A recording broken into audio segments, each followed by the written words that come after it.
os ritos iniciais, né? Os ritos iniciais da missa. Quais são os ritos iniciais? Nós vamos comentar agora, porque vamos ir ao longo desses dias falando passo a passo sobre o mistério da celebração eucarística. A celebração da Eucaristia é o centro da nossa vida, é o centro também do nosso dia, da nossa semana. Por quê? Porque a Eucaristia, meus irmãos, né, é o mistério da fé que celebramos, é o mistério mais importante da realidade da igreja. Por isso é o centro da nossa vida, porque a celebração da fé na Eucaristia, porque nós celebramos a fé ela não só se vive, também ela se celebra, porque a celebração torna possível, a celebração da missa torna possível essa misteriosa comunhão real e verdadeira com Deus, com Cristo e também com os irmãos.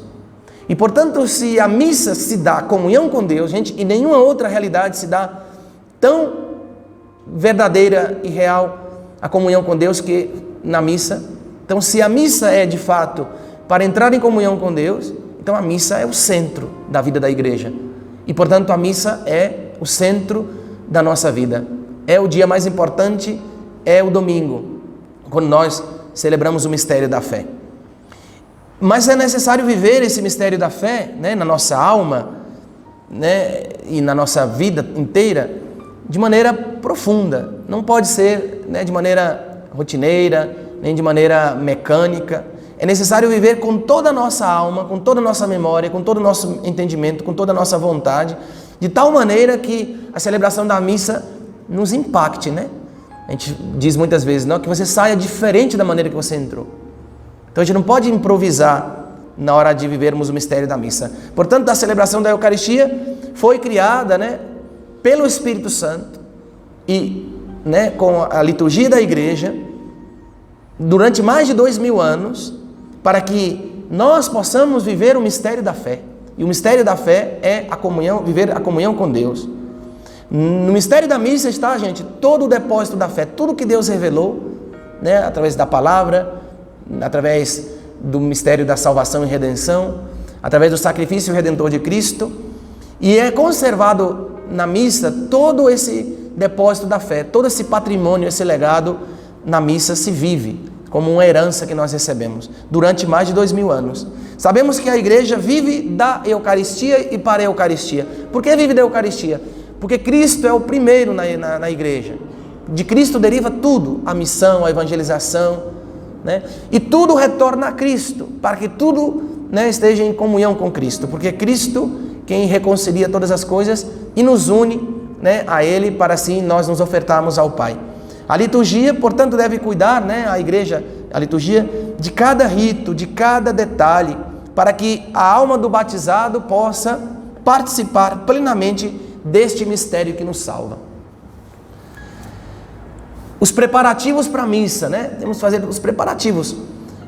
Tudo que é importante, gente, tudo que é importante na vida se prepara. Não pode ser improvisado, né? Na missa, nada deve ser improvisado, né? Todos os preparativos são importantes. Os preparativos, digamos, interiores e também os preparativos exteriores são importantíssimos para celebrarmos bem e vivermos bem o mistério. Tudo que é importante se prepara com o tempo e se cuida todos os detalhes. Por exemplo, né, o nascimento de um filho, se prepara tudo para acolher a vida que vem, né?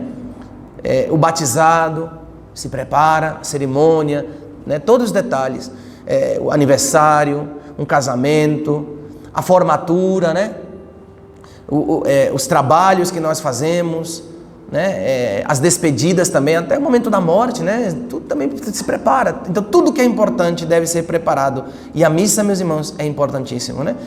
O próprio Cristo, né, o próprio Jesus nos ensina no Evangelho, né, que Ele mesmo não descuidou nenhum dos detalhes da preparação da primeira missa. Lá em Mateus 26, versículo 18 seguintes, né? Jesus, se vocês lembram da passagem, Jesus, quando vai celebrar a Páscoa, ele manda os discípulos preparar o lugar. Vai à casa de fulano, diga que o mestre deseja celebrar a Páscoa, né? E prepare tudo, né? Essa atitude do mestre nos revela que devemos ter um especial cuidado, né, na hora de preparar adequadamente as celebrações, cuidando dos aspectos interiores, vamos comentar agora, e também dos aspectos, né, exteriores, para celebrar tão grande mistério. Os cuidados que o Senhor preparou, com que o Senhor preparou a celebração da última ceia, mostra a importância que o Mestre deu para esse momento, né? A missa tem uma importância crucial para a nossa fé, e Jesus revela isso quando Ele mesmo mandou preparar tudo aos detalhes, ao mínimo detalhe, né? Se o lugar que nós dispomos para celebrar a missa, na medida do possível, deve ser impecável, né? Que esteja limpo, né? Que esteja bem cuidado, a igreja, o templo, o espaço litúrgico, né? A beleza, né? O detalhe da organização. Se todo o cuidado que temos com o templo e com o espaço litúrgico deve ser cuidado, também não é menos importante, meus irmãos, né? A preparação interior, nosso coração, nossa alma. Se o espaço externo não reúne todas as condições, porque, por exemplo, aqui nós estamos ainda construindo, né? Não reúne todas as condições do espaço litúrgico, né? Isso não impede de vivermos de maneira digna o mistério. Porque também até a pobreza do lugar, até a limitação, a precariedade também nos faz entender, né, gente, que Deus ele não recusa vir aqui sobre o altar, porque o lugar não é ainda, digamos, todo ele preparado, né? Porque também nós lembramos que Jesus não hesitou em nascer pobre em Belém, né? E Jesus também, até o mistério da pobreza da cruz nos ensina que Deus, Ele não recusa e Ele não põe, digamos, obstáculos ou, né, condições para vir a nosso encontro, né? Mas, né, entender que também a preparação, isso também serve muito para a nossa preparação espiritual, que nosso coração, embora pobre e nos sintamos pecadores e indignos, ele não hesita vir ao nosso coração se a gente se dispõe interiormente para acolhê-lo, né? Jesus Cristo está presente igualmente, né, gente, nas solenidades vaticanas, né? Quem conhece um pouco o Vaticano, ou viu pelo menos por imagens, né, ele está ali presente. Mas também ele está presente naquelas igrejas mais pobres da periferia ou nas missões na Amazônia ou na África, né? Então o Senhor, que escolheu nascer na gruta de Belém e morrer no Calvário, ele veio para chamar os pecadores à conversão, né? E ele veio para se unir aos pecadores, para nos curar, nos perdoar e nos elevar, né? É o mesmo desejo ardente que ele tem, né, de celebrar Páscoa conosco. Esse desejo ele tem de celebrar Páscoa conosco, né? Então, o Senhor, ele não põe limites ao seu amor.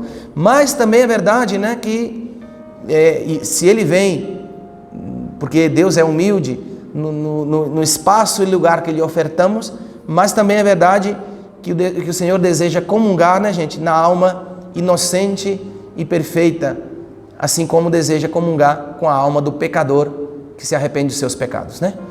Isso é muito consolador para nós, porque o Senhor, Ele deseja ardentemente se unir a nós.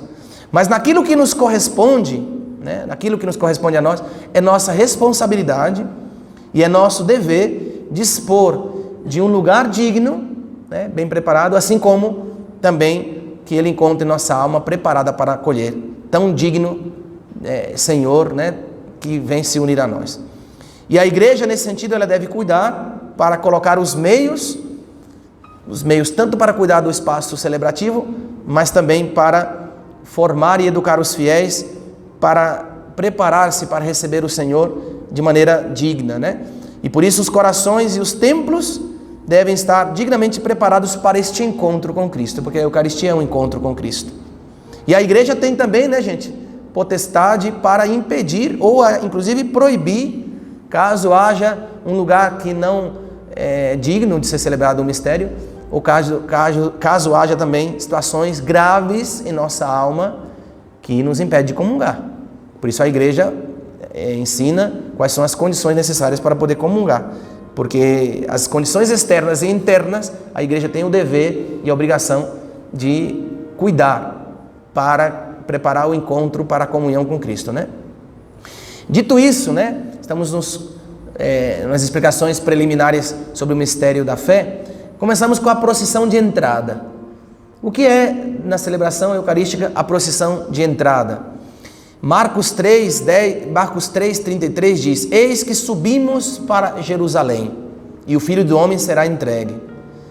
As vestes litúrgicas, a organização da procissão, a cruz, os círios, o incenso, a assembleia reunida, o povo reunido, expressando sua presença e comunhão, cantando o mesmo canto, tudo nos ajuda a preparar a alma para esse encontro especial, pessoal com Cristo, no mistério de Deus, no mistério da fé. Os primeiros ritos iniciais nos incita, nos interiormente, a considerar este momento de graça que nós vamos viver, que é a celebração. A subida a Jerusalém, muitas vezes repetida por Jesus, pelo Mestre, está na essência de cada celebração da missa, a subida a Jerusalém. Tudo indica que entramos num lugar e tempo especiais. O lugar que não é o mundo lá fora, por isso é na igreja, onde se celebra o mistério da fé. E o tempo, que o tempo não é somente esse momento que nós escolhemos, senão que é o tempo de Deus. Nós vamos comentar agora, E umas pessoas especiais que também nós não somos número, nenhuma massa, Somos o povo de Deus. Somos o povo que caminha, o povo eleito. E não entramos num tempo qualquer, marcado pelo cronos do relógio, Nós entramos no Kairos de Deus. Então, o lugar especial, onde está a presença de Deus, é aqui na igreja. O tempo especial, que não é só o tempo do relógio, é o Kairos de Deus, o tempo de Deus. Entramos no tempo e no espaço de Deus. Isso é a missa. Entrar na presença de Deus, entrar no mistério de Deus, entrar nesse tempo de Deus especial de Deus para nós. Isso é a missa. Entrar no tempo de Deus. Entrar no tempo de Deus, significa entrar. A igreja entra, pelo mistério da celebração eucarística. A igreja que sobe a Jerusalém junto com Cristo é entrar naquela primeira missa, aquela primeira missa que Jesus celebrou. Aquela primeira missa que foi também a única missa e foi também a última missa. Como assim, padre? Se foi a primeira missa, foi a única missa e a última missa. É isso, de fato, a missa é isso. Essa subida a Jerusalém foi único, o sacrifício foi único. Mas, padre, nós não celebramos missa todo domingo? Nós repetimos, meus irmãos, as celebrações. Nós prolongamos a única missa. Ao longo do tempo, Deus atravessa o tempo e o espaço. Então Deus não está limitado àquele espaço concreto lá no cenáculo e aquele tempo e acabou. Aquela única missa, aquela última missa e aquela primeira missa, ela se prolonga em cada missa ao longo do dia, das semanas, dos meses, dos anos, dos séculos, durante esses 2000 anos. Que mistério impressionante é o mistério da missa. Cada celebração eucarística é o mesmo e único sacrifício de Cristo.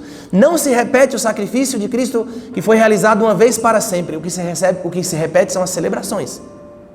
Mas nós entramos naquela primeira missa, que foi a única e que foi a última. E nós, ao longo do século, podemos dizer que participamos daquela mesma missa que Jesus celebrou, no cenáculo em Jerusalém. O canto de entrada, rito iniciais, a entrada, a procissão. Canto de entrada. O canto da Assembleia permite que toda a comunidade expresse o seu desejo de participar e de entrar neste mistério. Então é muito importante o cântico. Por quê? Porque o canto é muito mais que o falar. O canto, ele exige de nós, mais energia que no falar. E portanto, no canto se expressa, e provoca no nosso corpo também, e no nosso espírito, o desejo de participar com todo o nosso ser. Por isso não é a mesma coisa cantar que não cantar na missa.